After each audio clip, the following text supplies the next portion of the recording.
আপনাদের এখানে মানুষের মধ্যে মানুষ জীবন কইলে দিতে হবে, আপনাদের এলাকার শান্তির জন্য আমরা করি।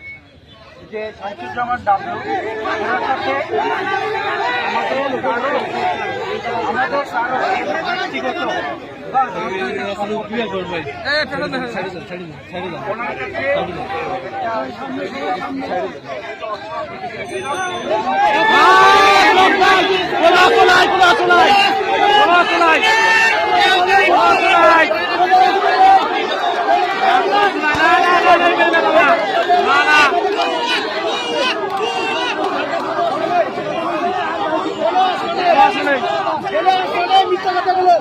মিথ্যা কথা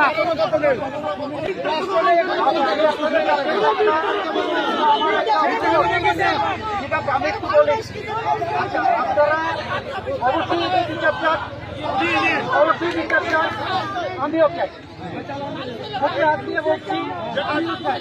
ঠিক আছে, যদি কেউ যে দোষী হয়ে থাকে তার বিচার হবে। এবং আপনাদের একটু জ্ঞাতার্থে আমি একটু বলছি, এই যে শামসুজ্জামান ডাবলুর যে মরদেহটি আছে এটাকে মর্গে গিয়ে যদি পোস্টমর্টেম করা না হয় তাহলে কি বোঝা যাবে?